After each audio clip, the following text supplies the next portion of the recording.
Muy bien, ¿cómo están, estimados estudiantes? Vamos a continuar con la segunda parte de este capítulo. Vamos a hablar del capítulo 24, Caminar con Dios. Estamos en la primera carta de Juan. Las referencias, primera Juan, capítulo 1, versículo 5, al capítulo 2, versículo 2. Recuerde que, según el bosquejo, podemos dividir primera Juan en tres partes. La primera parte es primera Juan, capítulo 1 al 2, versículo 28. Y es acerca de cómo caminar, de caminar con Dios. O sea, en el primer tercio vamos a estudiar 4 principios sobre caminar con Dios. En esta lección vamos a estudiar solamente un principio. En primer lugar, hablemos de la comunión con Dios. La comunión con Dios demanda caminar en la luz. En primera Juan 1, 6, 10 hay 3 afirmaciones.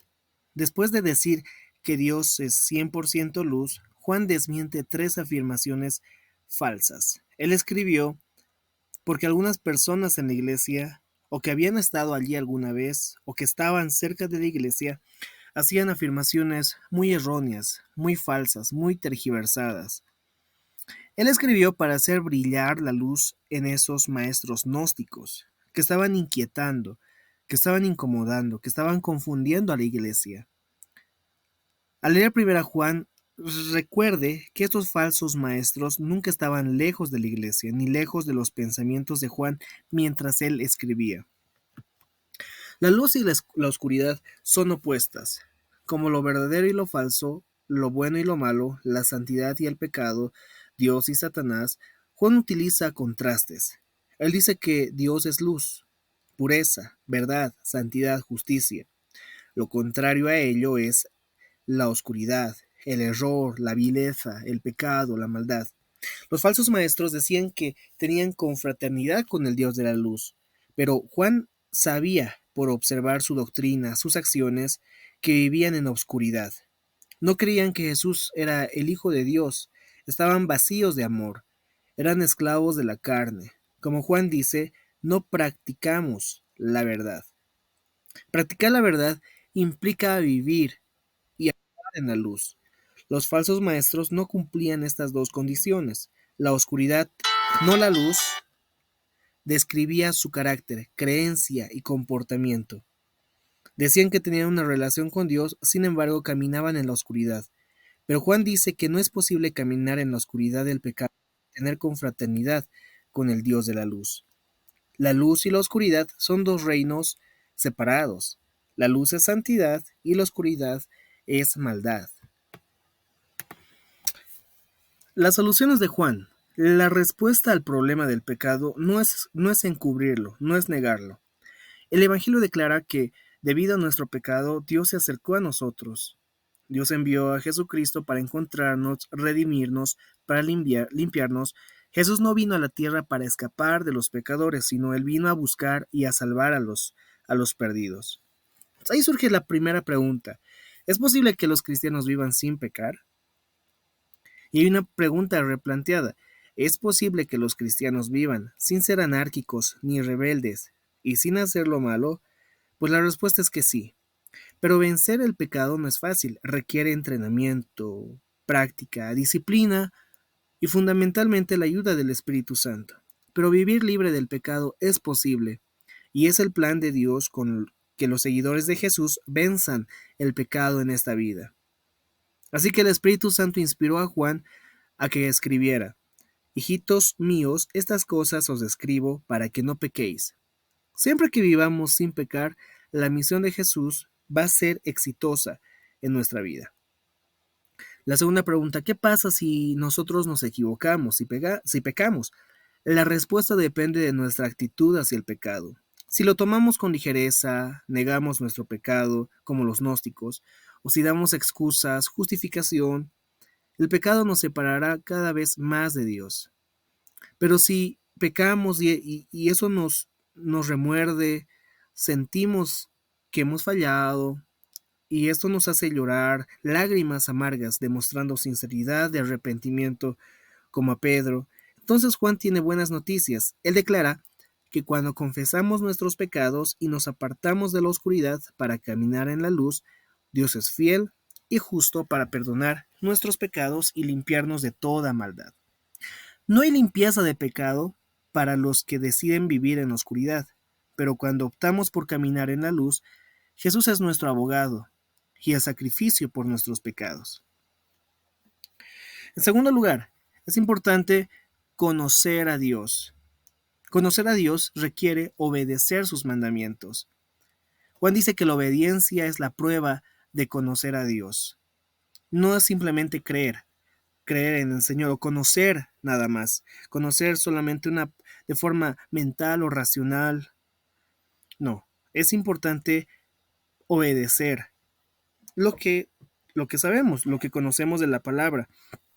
Aquello que nos pide que obedezcamos, dejar de hacer aquello que es malo y empezar a obedecer lo que la palabra expresamente nos indica. Conocer a Dios en los escritos de Juan significa amar, obedecer, permanecer y caminar con Dios en la luz.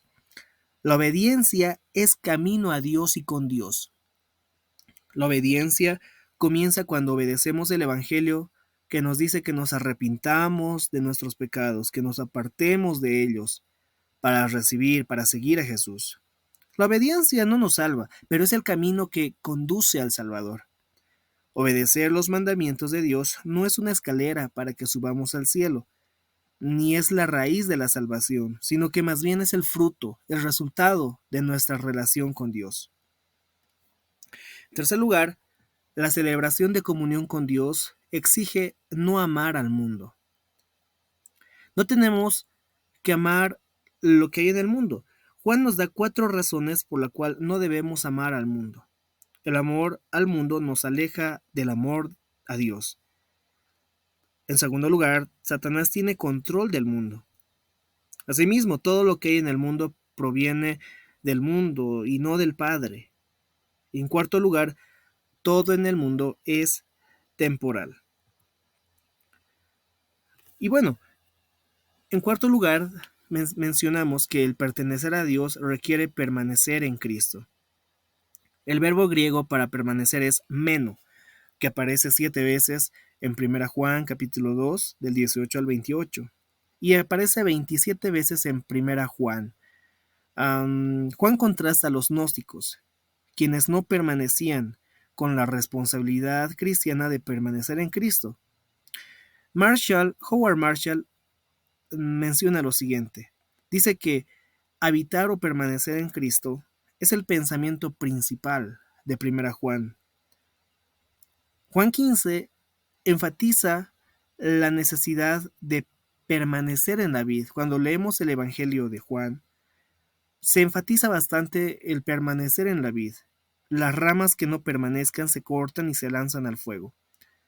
Entonces Juan también menciona que nadie que permanece en Jesús, en Dios, practica el pecado. Más adelante Juan advierte respecto al surgimiento de muchos anticristos, personas que están con ese espíritu de anticristo, anticristiano o de error, el cual genera división, seduce a la gente para dejar la verdadera iglesia. La fuente del espíritu de anticristo es el mundo o el diablo. Su mensaje siempre está en contra. Niega que Jesucristo es el Hijo de Dios, que vino en carne o murió por nosotros. Pero su poder de este espíritu es débil, es perdedor, es inferior. Y la audiencia es toda la gente que lo escucha. Hemos estudiado entonces la primera de las 3 partes de 1 Juan. El tema de la segunda parte es vivir como hijos de Dios. Los hijos de Dios viven como su Padre. Las ilustraciones, usa a los hijos que son como sus padres, usa bastantes ilustraciones al respecto. Y en las aplicaciones, los hijos de Dios tienen confianza en su Padre. Los hijos de Dios hacen lo que es correcto, como Dios su Padre. En la epístola de 1 Juan, aunque hay una cierta superposición, nosotros podemos identificar 4 señales que dan evidencia de que somos hijos de Dios. Está la señal moral, que comprende la obediencia a los mandamientos de Dios. La señal moral, social, que es el amar a otros. La señal doctrinal, que es creer en Jesús como Hijo de Dios. Y la señal espiritual, nacer de nuevo y recibir el Espíritu. Como esta figura lo demuestra, 1 Juan enfatiza varios temas 3 veces. Así que cuando interpretamos, predicamos, enseñamos o estudiamos un pasaje de 1 Juan, es provechoso compararlo con otros pasajes que él escribe sobre el mismo tema en la misma carta. Entonces vemos aquí los temas: victoria sobre el pecado, el perdón, el sacrificio de Jesús, obediencia a los mandamientos, amor de unos por los otros, anticristos, Espíritu Santo, deidad de Cristo, confianza en la venida de Cristo, nacido de Dios.